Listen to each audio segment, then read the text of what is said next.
Welcome back to Blazy B, where I'm blazing on B. And today I want to talk about my favorite beverage in the world. No, not water. I do love water, but I couldn't go on and on about water for a while. Well, let's talk about coffee. Takes water to make it. Coffee. I love coffee. It is just a great beverage. It's so good, and the flavors. Yeah, I like the variety of flavors. So I've always liked coffee. We're a coffee family. We are a black coffee drip coffee family. All of us. No cream, no sugar, just black. Please and thank you. And so, I mean, we are the whole fam that's morning cup of coffee, cup of three coffees, then afternoon coffee by 3 p.m., 3 to 4 p.m. If we don't have that, there's a headache involved the next day. Not cool. We are addicts of caffeine, and that's okay. So I've always loved coffee. Then I went into the Peace Corps and lived on a coffee farm in Costa Rica. So my love for coffee went deeper and deeper. One would say all to the roots. So funny. And so coffee from a plant. I mean, so cool to actually see the fields. The US does not grow like any coffee.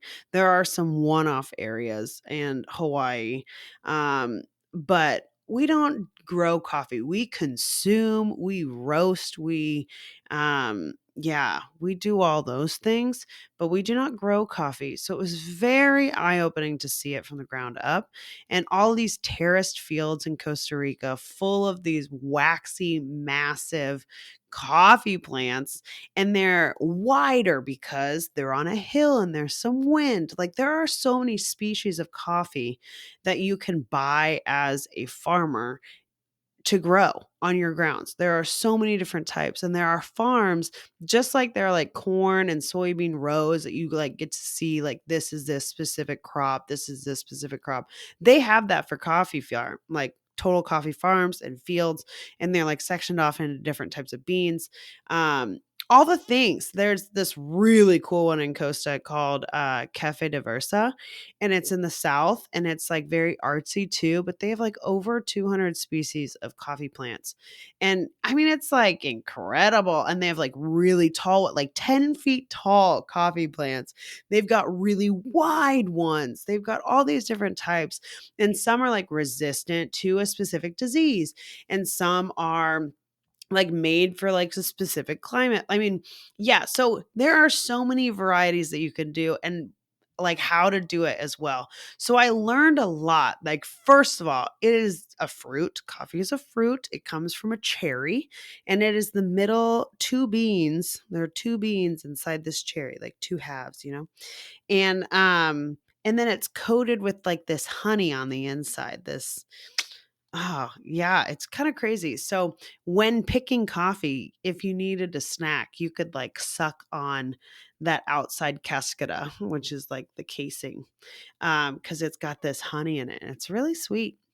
And so, like, the indigenous will do that when they're picking coffee and they want a snack, and then you just spit out the beans. You don't want the beans, and you spit it back in your bag, I guess. Interesting. But, so, like, there are these cherries, okay? They're on these plants. They can be harvested twice a season, like a month or 2 apart. So you want to pick that plant while it's ripe, and, like, all of these too. So you have to think all these are coming up basically at the same time. So you're, like, going balls to the wall to get these plants picked. So then they have, like, more time to then have their second yield. And so they go from a green to a yellow to a red. Once they're red, you can get them off the thing. They all have to be handpicked. So when they're all red on the branch, you kind of like pull down the entire branch and they kind of come off. If you've got a really good ripe one, but if you don't, you're kind of just really picking every single cherry off, and you're putting it into this canasta, this basket that is strapped around your waist, and you're just like taking these down and they're dropping in your basket. And you're trying to get this as fast as you go because you're not getting paid by the hour, you're getting paid by the basket. And so more baskets, more money. And it's like, I don't know, $1.75 for each basket that you are getting. And these are like 24 pounds. I think like 12 kilos or something. Um, so yeah, that's hefty. And you're pulling this down and then you're filling a bag and you're just like stashing your place, all this stuff. So you have got this whole farm, you're collecting all this coffee. Okay, great. Where does it go after? So it goes to this like recibidor, which means receiver. And so they go up here and they drop it into these big, big, big like trucks that are sitting below. And so basically, well, let me rewind. So there are people that work for each farmer, and these guys or women or whatever, they all pick coffee all day. And at the end of the day, the farmer comes down and he fills each cajuela with, which is like this box that fits that like 12 kilos. And so it fits in there. And then he's dumping these into the back of his truck, right? And they're counting how many of these cajuelas per person. And then they're tallying that up and then they pay him at the end of the week. So from there, you have got a whole back truckload of coffee cherries, full on pickup truck full of coffee cherries. And the farmer takes that to the recibidor and then it drops down and basically, it depends which recibidor you go to, depending on like who you sell your coffee to. So my farm, Jesus, my family's farm, my host family's farm, they worked with the co-op in town. So they sold to the co-op. They went to the recibidor in our town. Our specific town of like 468 people had 3 recibidors. I think also 3 like no, 3 risotto. Yeah. Yeah, yeah, yeah, yeah, yeah. Yeah, yeah, yeah. But tons and tons, like it's all coffee farms all the way around. So you kind of picked who you went to, right? And so you get that. They keep a tally on how much you've been given, but they're not paid out until the New York Stock Exchange has decided what coffee price is for the year. And that can take forever. My host I would talk about that he hasn't been paid for like a year. So then you have to pay out your people weekly, their amount paid. And so you're in a pickle. You need to like have your money on lockdown in stash basically you're like a year behind every year on money. You finally get your payout, but you've already paid back. You've already paid all these people. So you better have cash flow or, cash stashed. It's crazy. I mean, it's crazy. Imagine going a full year without pay. Fuck that. Like, what? What? Um, what? Oh, God. Oh, that's such shit.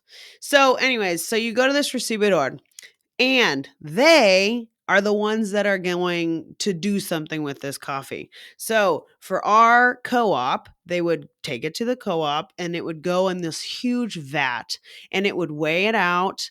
And yeah, you'd go from there and it would go down in this massive vat and there's like 3 of them and they would get pressure washed, just fully washed for a while and just be in these big vats and rinse them out, everything.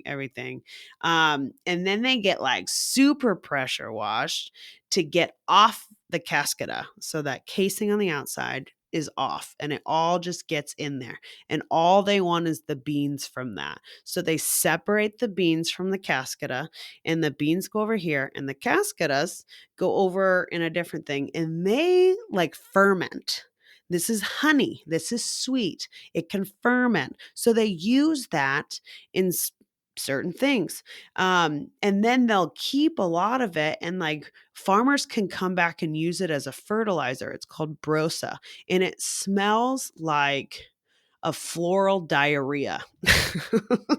It is quite the smell.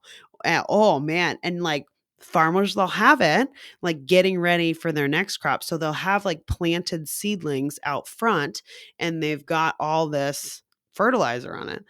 And whoo, baby, it's so stanky and they use it in the fields and all the things. So my town smells like that and like during a specific season. Whoo, baby. Oh, another smell. This is like totally rewind. The coffee plant after 1 week in Costa Rica, at least, after the first rain of the season is when the coffee plant flowers. So, of course, that's like what kicks everything off. So that's why everyone's plants are usually growing at the same time. Like really kind of to a T. It's all just based on the nature. And so these coffee plants flower, this white flower, and it's like sweeter than jasmine. It smells so darn good. Like I went driving with my host mom. She's like, you got to smell this. So I was Titanicking off the back of this truck, just smelling all the fields around me as we drove and drove and drove. It smelled so sweet in the air. It was beautiful. And they're just gorgeous. Like, okay, this tattoo is coffee. I took a picture of my coffee farm and I took it to the guy. So these flowers are what they look like, and these are a little more grapey. They're a lot more ovally. Some are. It depends on the type. But these plant leaves are just like this waxy, beautiful green. Oh, it's just like oh, but it flowers and it smells amazing. So fast forward, smells like shit as fertilizer, but it's very effective and useful and awesome. And at least we can reuse it. So, like, and they'll keep some people. Okay, we'll get there later. But okay, so there's like a fermentation vat, K great over here doing that thing. Then you've got your beans over here being washed and like getting rid of that honey film completely. Then they go to get dried in these big kind of like tumble dryers. They're massive tumble dryers. And I mean, it's like, whoa. And they're not super duper duper like heated, but they take the condensation down out of the bean just like by doing that. And I think it takes it down, I want to say like 60%. Okay, great. Down to that. Then you have to do more of the heated process of this like drying heat, big heat. And because you need to get the bean down to 11% moisture. 11%. There's like barely anything. Um, and so it gets like scrunched down and it's like pulling out all that water from that thing. And then they get weighed. So depending on these beans and where we were in Costa Rica is like this triple A grade bean. So it's like high altitude, denser bean in a colder environment. Um, but like still hot. You're like close to the sun. So yeah, triple A grade beans. But then from there, these beans, this is every farm around here, you know? Every farm is dropping off to this recibidor and it is doing all the things. So how do we know which ones are good? Well, they have a weighing machine, and by weight, they go into A, B, C grade beans. And that depends on like what people are buying. People like that C grade or the smaller or whatever for a certain use. They like the A grade for whatever. So you're weighing all this out and then it's being sorted and then that's how it's sold. And they call it in Costa Rica, it's grano de oro. So it's like a golden grain. And so it's like a nice golden light color. And then from there, that's when like a roaster would toast these um, beans. And so some people get like green beans, like a different type of coffee, like gold, green. These are like the two ones. And from there, you roast them. So that's where the process stops in the coffee growing companies, is once like these beans are sold off, they are sold all around the world. People buy obviously very global coffee. Um, Not many people in Costa Rica like roast their own coffee, especially like families sometimes. Or sometimes they'll keep like a specific part of their beans. Like they want to do their own little home roast.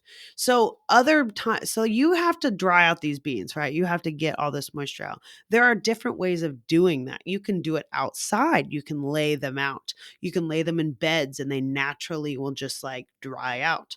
But you're like still checking the humidity. You're having to constantly like be aware of where your beans are at when it's not in like a mechanism that's already, tracking it for you. So be outside. Okay, great. Some people in like little huts, little things, some people just go pure sunlight, just laid out and sun dried. And they do that sometimes with the cascada on it. So that gives it a specific flavor. And that's called honey coffee. And so it's dried with that honey on the outside. So that flavor palette is going into the bean. And so they lay it out. So like that's another thing. Some of the farms do this around us. Some of the recibidors do it around us. So they're like out there raking all these coffee beans out to spread them out in the sun. And they're like mixing them every hour or two. So it's cool to watch on that like farm level. And then it's been cool because now I manage a cafe. So I'm like into the coffee world. And so we also roast our own coffee. So I've watched the roasting process. I've been a part of that. And that's really cool to see.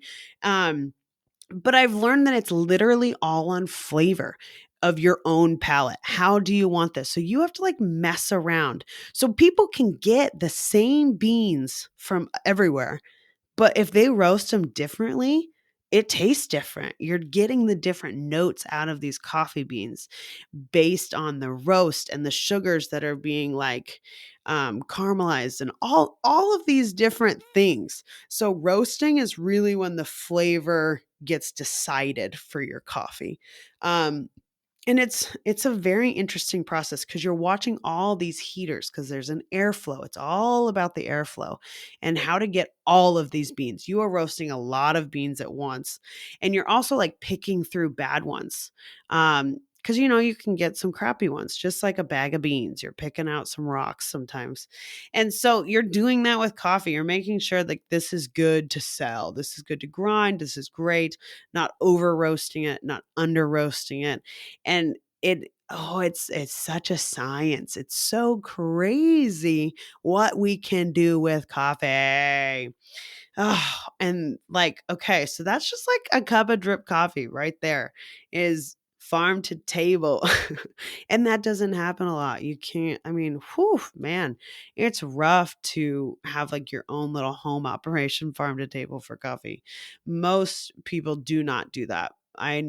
All the families in my little town in Costa just they did not roast their own coffee. Actually, most people drank this shitty ass coffee uh, called whatever it was called 1918. No, 1850. I don't know, 1820, I think. Um, and it used to be made with Costa Rican coffee, and today it is currently made with Panamanian coffee, which is different and roasted different, but it's cheaper, I guess. So they don't even have any of their own supply, which is sad because their coffee is so good in that region. I can only imagine how good their beans are, like if you could home roast that. What a thought. What a thought. High thoughts. But yeah, coffee is fascinating from the plant. I really like the plant. I think it's gorgeous. Um yeah, it's just vibrant and beautiful and very waxy and full. And it's cool how they like make the fields. Costa Rica is terraced, so that's why you have to hand pick it. I know Brazil's pretty flat and they make a ton of coffee. I would love to travel the world and visit coffee farms. If anybody wants to get that money started for me, I'd be greatly appreciated. Oh, like a cool Netflix series that's like taking you around the world, showing you how the farmers make their coffee, but also how they prepare their coffee culturally would just be the best Netflix series ever. Netflix, please. Um yeah, it oh, it's like Zac Efron's Down to Earth, but coffee. And because it is so different, like you've seen what you call it, Turkish coffee in those like mug things, and you put it in sand, and then it's like very very fine grind. And like, Costa Ricans, the way I make my coffee in the morning, I do not use a coffee maker. I use a chorreador, which is basically a pour over with a sock. It's just like a cloth condom looking thing hanging in a hole over your mug, and you put your coffee in there and you do your pour over that way. And then I just reuse it. And every day. I love it, but I do think that has a specific flavor. If you were to use the same coffee in a French press, it would taste different.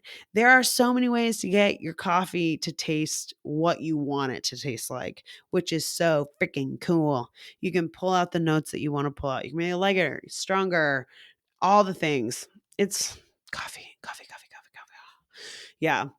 So basically, I came home from Costa Rica just pumped about coffee, and now I work at a coffee shop and I am thoroughly enjoying it. And I even attended this awesome class at the Seattle Barista Academy, and I learned about espresso and the machines, like all the espresso machines, and just how that too is dialed to a T. Everyone's coffee shop maybe even serving the same roasted like toast roasty toasty from different, roasteries.